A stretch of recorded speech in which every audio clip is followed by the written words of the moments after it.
예수님의 죽으심의 그 기록과 예수님의 부활하신 기록은 사실이고 성경에 기록되었을 뿐만 아니라 여러 증인들이 증인을 했습니다.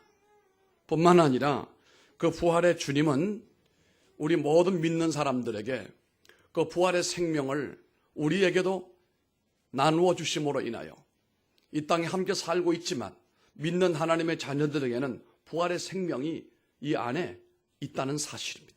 믿으면 아멘 하십시다. 그 부활의 주님을 믿을 때 부활의 생명이 우리 속에도 이미 들어옴으로 인하여 예수님은 부활의 첫 열매가 되시고 우리도 예수님의 첫 열매 뒤를 이어 두 번째 열매로 물론 우리가 세상을 살다가 몸은 흙으로 돌아갑니다만 그러고 난 다음에 내 영혼은 어디로 갈 것인가? 막연히 사람들은 좋은 데로 갈 것이다. 좋은 일도 한 적이 없으면서도 그런 꿈은 갖고 있어요. 막연히 좋은 데로 갈 것이다 라고 하는 기대대로 좋은 데로 가면 좋습니다만 그렇게 안 됩니다. 성경이 말하고 있습니다. 하나님의 아들 예수를 왜 믿어야 되느냐? 하나님이 우리를 하나님의 형상으로 만드셨는데 아담의 원죄로 인하여 우리가 하나님을 배반하고 어두움의 길로 달려갈 뿐만 아니라 죄된 길로 달려가고 사단의 하수인이 되었지 않습니까? 이 문제를 바로 세우기 위하여 다시 우리를 하나님의 자녀로 세우시기 위하여 하나님의 은혜와 하나님의 축복이 소통할 수 있게 하기 위하여 죄 없으신 독생자 예수님을 대신 십자가의 못을 받게 하시고 죽게 하심으로 그 골고다에 흘리신 보혈이 피가 우리 믿는 모든 성도들의 죄를 씻겨줌으로써 조상 대대로 물려받은 그 원죄, 그 저주 아래 있던 신음하던 우리들이 예수 그리스도의 은혜로 말미암아 막히고 눌리고 추구하는 삶에서부터 노임받고 자유함을 누리고 치유되어지게 되고 새로운 삶으로 새로운 희망으로 도전하게 되는 삶으로 만들어 놓으신 겁니다. 그 예수님이 우리들에게 그와 같은 역사를 이루시려고 오늘 부활하신 겁니다.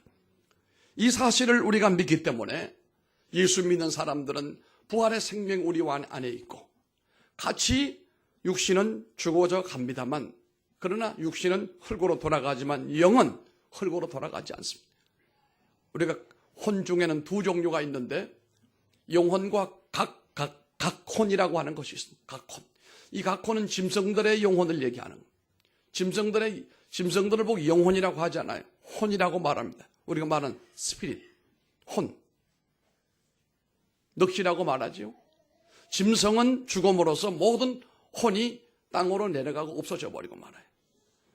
아무리 많은 짐승은 죽어도 혼이 땅으로 다 내려가 없어져 버리고 만다. 죽음으로 인하여. 그런데 사람의 영은 하늘로 올라가게 돼 있어요. 하늘로 올라가는데 그 하나님께로 올라가서 심판을 받습니다. 정말 예수 그리스도를 통하여 죄사함을 받았느냐? 하나님과 화목해 되어졌는가? 그 삶을 살아왔는가? 그것에 대한 결정판이 천국과 지옥이라고 하는 겁니다. 천국과 지옥을 가게 되면 다시는 올 수도 갈 수도 없습니다. 그걸로 영원히 머물 수밖에 없습니다. 그래서 목사들이 힘을 다하여 여러분들에게 복음을 전하고 사람들에게 전도를 하는 거예요. 예수 믿고 제발 지옥 가지 말고 이 땅에 사는 동안 좀 힘들고 어려워도 위로받고 격려받고 살아가고 그리고 이 세상 떠날 때는 정말로 주님의 낙원에서 행복한 천국 삶을 살게 되는 미래가 있기 때문에 그 길로 가자. 작년이 알았느냐? 아멘은 잘해. 딴짓 하다가도. 그래도 교회 다니는 지 캐리어가 얼만데 말이야. 눈치가 얼만데. 수연이 안 그러냐? 잘 들어. 설교 잘 들어요. 그래 뒤집어지는 역사가 일어나는 거예요. 그래서 이제 우리가 이 부활의 생명을 가진 사람들은 천국에서 영원히 사는 거예요. 천국은 이 땅이 여러분 천국이 아닙니다. 저는 그랬습니다. 지옥 갔다가도 세상 재밌게 살고 엔조이하고 살다가도 지옥 가서 3년 동안 고통당하고 군인 제대하는 것처럼 거기 나와가지고 천국 갈 길이 있다면 나는 그렇게 살려고 했어요. 그런데 보니 그 길은 없어요. 한번 가면 오지도 가지도 못하고 영원히 거기 머물 수밖에 없는 거예요. 잠시 이 땅에 사는 날을 위하여 공부를 하고 돈을 벌고 애를 쓰고 있습니다마는 영생을 위하여는 무엇을 우리가 준비하고 있습니까? 부활 신앙을 준비 꼭 하시길 바랍니다. 오늘 이제 우리가 부활절을 맞아서 예수님이 부활하셨어요. 새벽에, 그것도 새벽에 예수님께서 부활하신 겁니다. 사실 그 주일, 부활날 날이, 그날이 본래부터 우리가 그날이 안식일이 아니에요. 구약에 말하고 있는 안식일은 그날이 아닙니다. 구약에서 말하고 있는 안식일은 지금 요일로, 로마 요일로 말하게 되면 금요일 저녁부터 토요일 저녁까지가 그게 샤밧이라고 하는 안식이에요. 그런데 예수님께서 부활하신 그날이 지금 우리가 말하는 주일이 된 거예요. 세상 사람들은 일요일이라고 하죠. 일이 그 무슨 일입니까? 한문으로 일은 날이라고 하는 게 뭐예요? 그 날이 해다 이 말이에요. Sunday. 그런데 예수님이 그날 부활하신 거예요. 그래서 그때부터 사람들이, 예수 믿는 분들이 부활하신 날 모이기 시작해가지고 오늘날도 부활하신 날 모이는데 그게 바로 주일날이 묘하게 된 겁니다.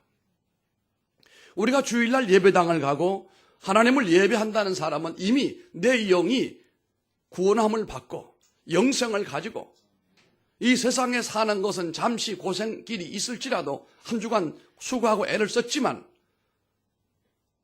주일날 주님께 나와서 예배드리고 주시는 은혜와 말씀과 축복을 받고 세상을 또 도전하게 하는 것이 바로 주일 성수 아니겠습니까?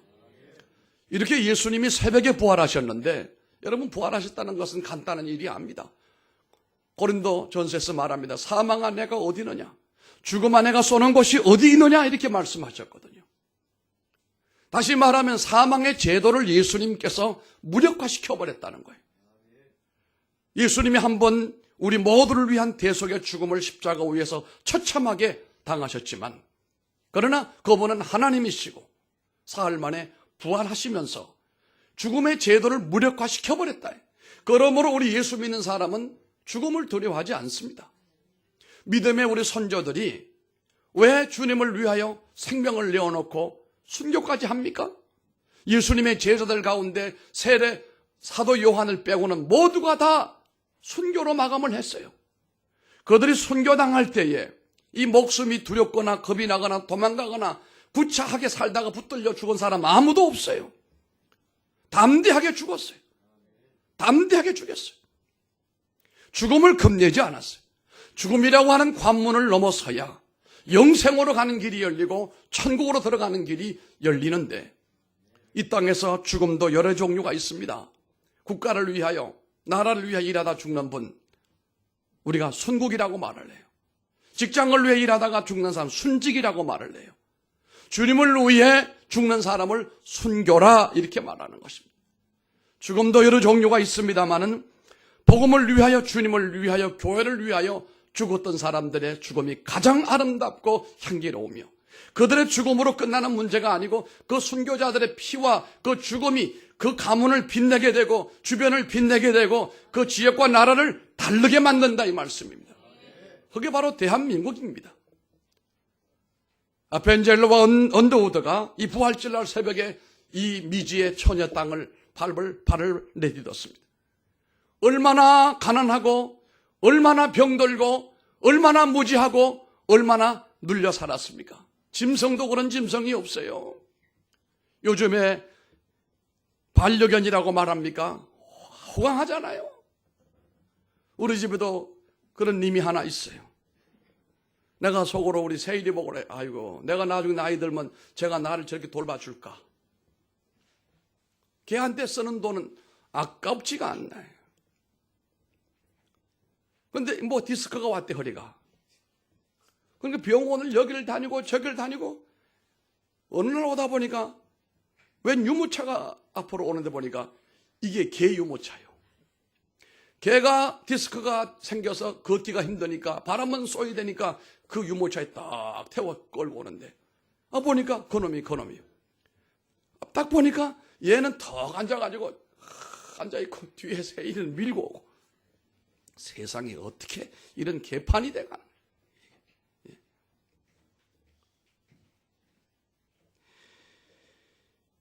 우리가 이 예수님의 십자가의 죽으심과 부활을 바라볼 때에 왜 부활하셨는가? 주님이 왜 부활하셨는가? 우리들에게 부활의 신앙과 부활의 소망과 부활의 믿음을 주시기 위하여 부활하신 줄로 믿으시기를 바랍니다. 그렇지만 그 새벽에 주님의 무덤을 찾아갔던 사람들은 남자가 아닌 여자였어요. 마리아와 몇 사람의 여인들이, 그들은 평소에도 주님을 정말로 잘 섬기고 주님을 기사충성한 보이지 않는 후원자들이었어요. 사실 예수님은 말씀하잖아요. 여우도 굴이 있고 새들도 머리들 곳이 있지만 인자는 머리들 곳도 없다. 그것이 말하면 예수님은 전세 보증금도 없는 분이었어요. 거기다가 제자들 데리고 다니죠.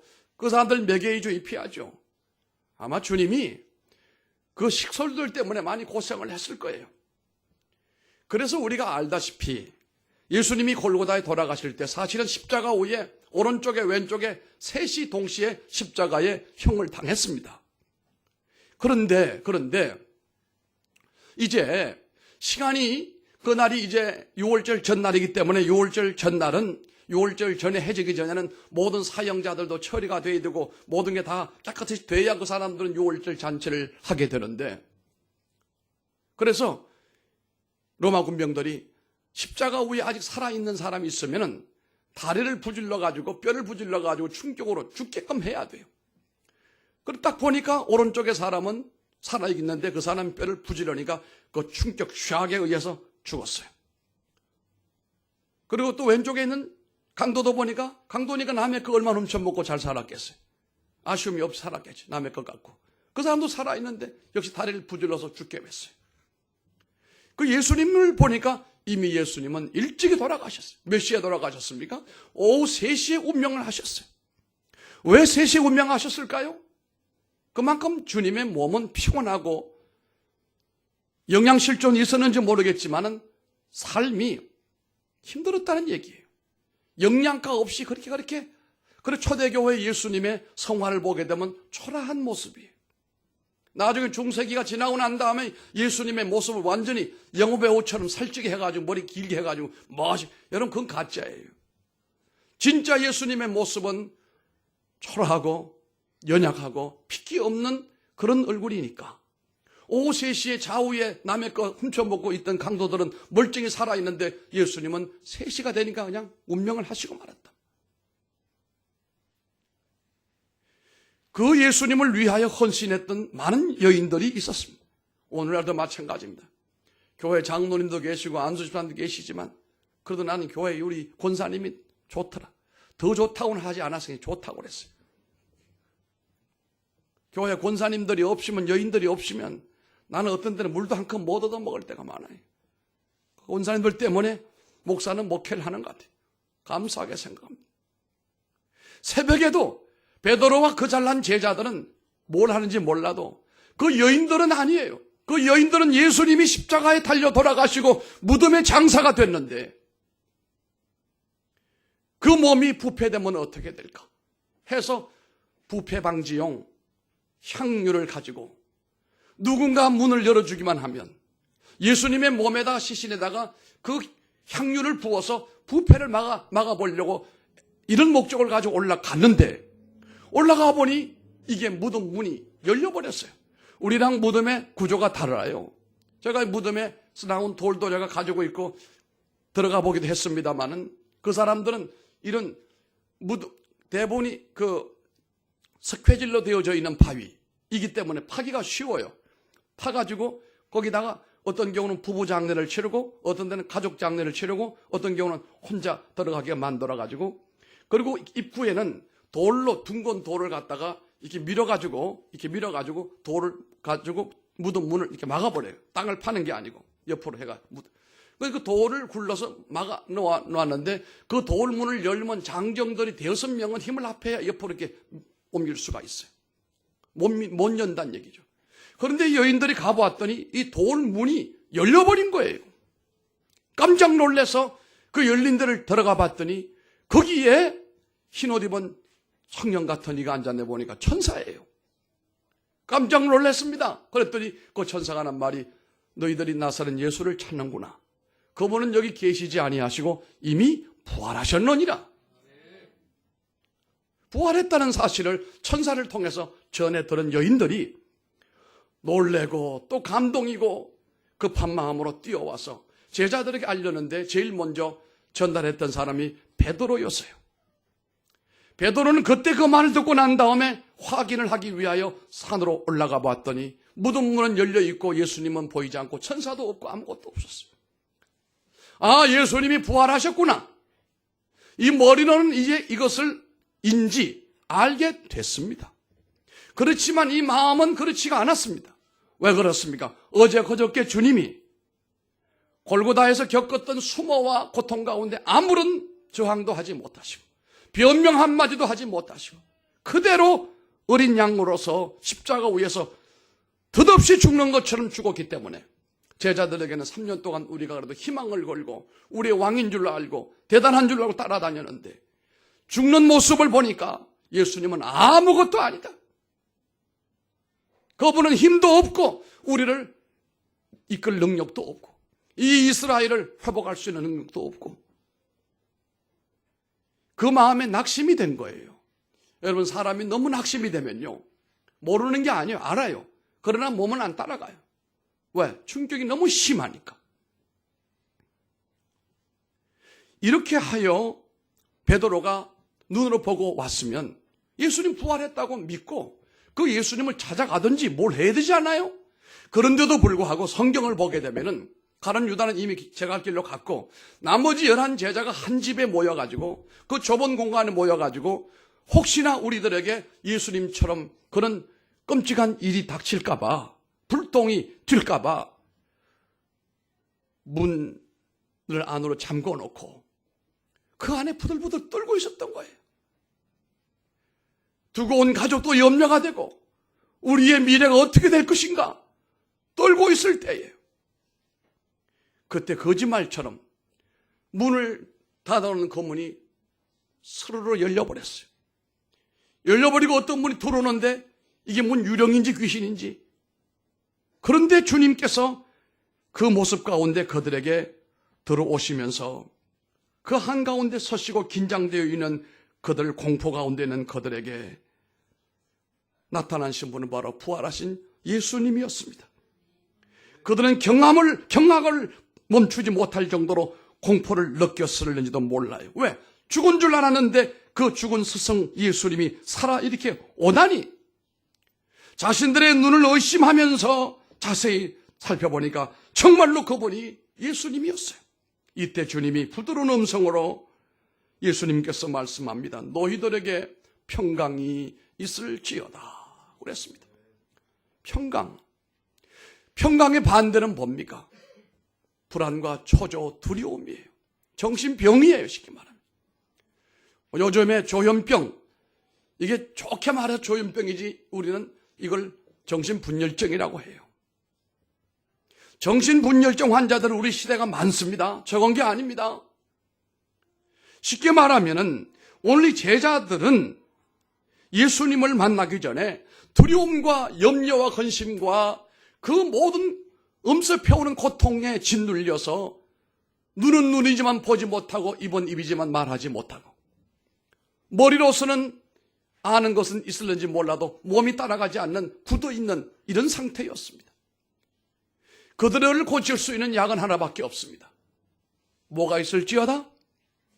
평강이 있을지어다. 여러분, 세상 사는 것이 두려움이에요.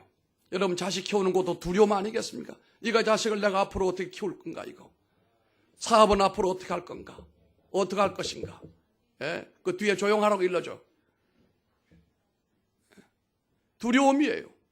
인생사가 두려움이에요. 이때 이 두려움을 이길 수 있는 방법이 뭡니까? 평강입니다. 평강은 세상이 주는 것이 아닙니다. 하늘로부터 오는 겁니다. 천국으로부터 오는 겁니다.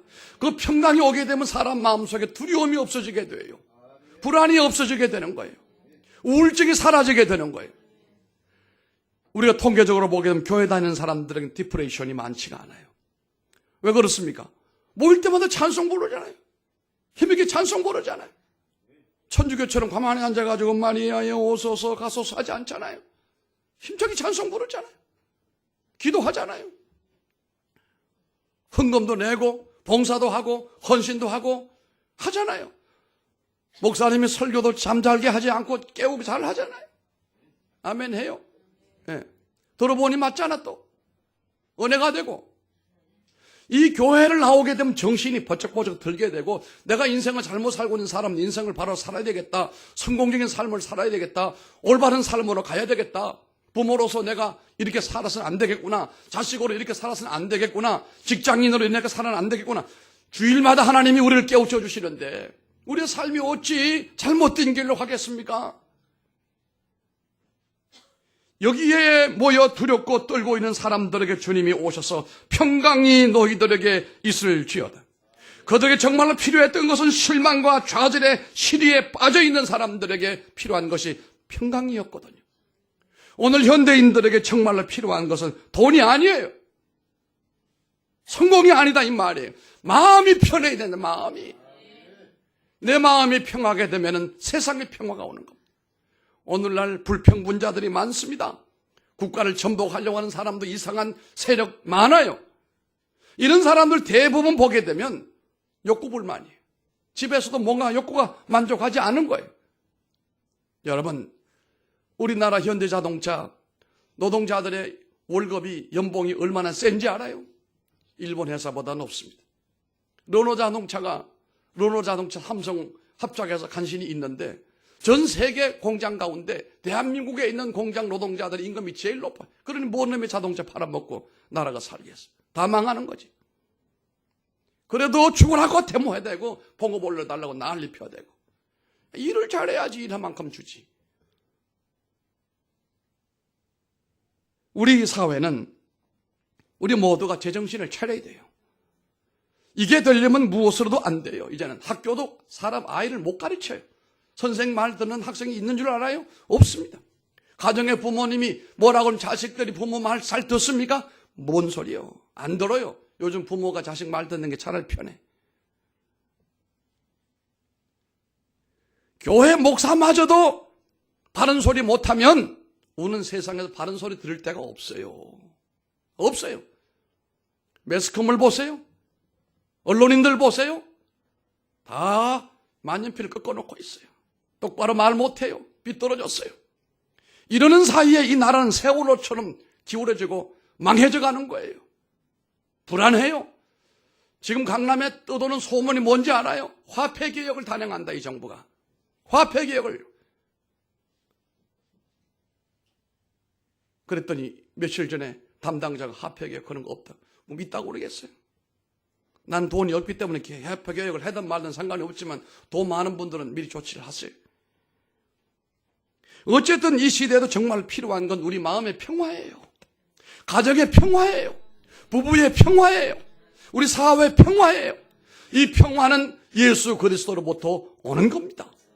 이 평화를 우리들에게 주시려고 주님께서 오셔서 제자들에게 평강이 너에게 있을지어다 말씀하신 겁니다. 뿐만 아니라 기쁨과 평강을 주시기 위해 오신 거예요.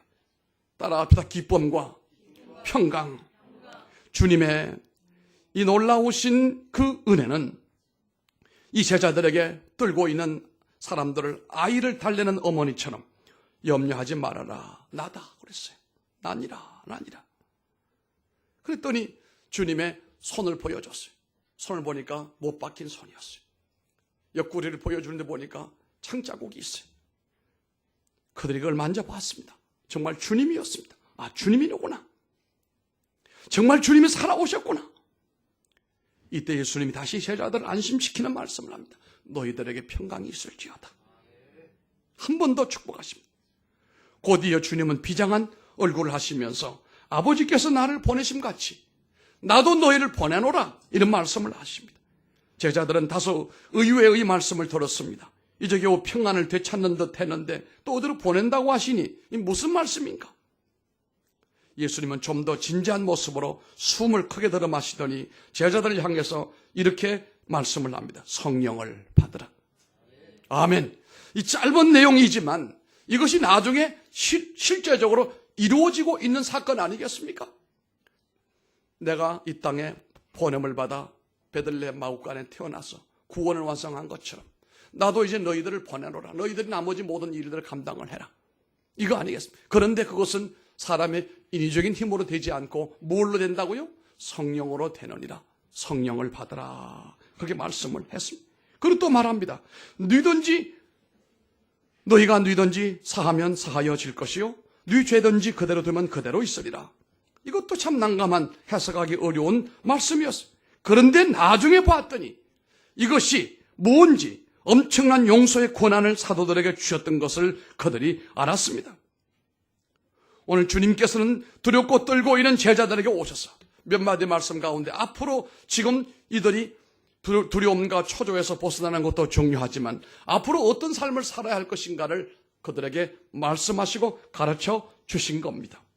이러므로 인하여 제자들에게는 이제는 두렵고 떨리는 마음보다는 정체성이 회복이 되고 자신감이 생기게 되고 자부심과 더불어 당당함이 생기기 시작을 하고 어깨를 쫙 펴기 시작을 했어요. 여러분, 예수님 만나야 인생이 펴집니다. 예수님 만나야 사람이 담대해지게 됩니다. 예수님 만나야 사람이 자부심이라고 하는 것이 있고 자기 존경하는, 존중하는 마음이 생기는 것입니다. 그들이 두려움에서 주님을 만나고 난 다음에 아, 맞아. 내가 하나님 나라를 위하여 부름받았지. 내가 주님의 나라를 위하여 헌신하리라. 이런 결심들이 제자들에게 일어나게 되었다는 사실입니다. 부활을 통하여 우리 주님은 제자들을 완벽하게 회복을 시켜 놓으셨어요. 뿐만 아니라 빛을 잃어버리고 생기 잃어버린 이 땅의 모든 현대인들에게 생명을 주시고 빛을 주시고 사명을 주시고 용기 주신 그 주님의 부활의 메시지를 여러분이 받아 누리시길 바랍니다. 그러므로 인하여 우리가 골방에 모여 있으면 안 됩니다. 제자들처럼 골방에 모여 두려움과 염려로 떨고 있으면 안 됩니다. 주님으로 말미암아 평안하라. 세상은 너희를 심판할 수 없도다. 도리어 너희가 세상을 심판하는 자로 서리라. 너희가 용서하면 아버지께서도 용서하리라. 너희가 저주하면 아버지께서도 저주하리라. 너희는 용사다. 기도원처럼 강하고 담대한 용사다. 너희들이 세상에서 가장 아름다운 성전도 건축했다. 여러분, 동산 성도들은 이 세상에서 나는 믿어요. 가장 아름다운 성전을 건축한 사람들이에요. 그 상급은 어디 가지 않았습니다. 지금도 있습니다. 여러분의 손으로 가장 아름다운 성전을 건축한 사람들이에요. 주님은 말씀합니다. 너희들은 이보다 더 큰 일을 앞으로 이루게 될 것이다. 주님은 부활을 통하여 우리들에게 그렇게 격려하시고 용기 주시고 희망을 주시는 겁니다. 두려워하지 말고 평안하시길 바랍니다. 다시 일어나기를 바랍니다. 회복하시기를 바랍니다. 이것이 오늘 부활하신 주님이 동산의 성도들에게 주시는 말씀이에요. 우리가 이곳에 오래 머물지 않을 겁니다. 주님이 인도하시는 새로운 길로, 복된 길로 아마도 나아갈 것입니다. 우리가 부활의 생명으로 다시 일어나서서 주님이 인도하는 것으로 이끌리는 축복의 삶이 되기를 주님 이름으로 축원합니다. 기도하십시다.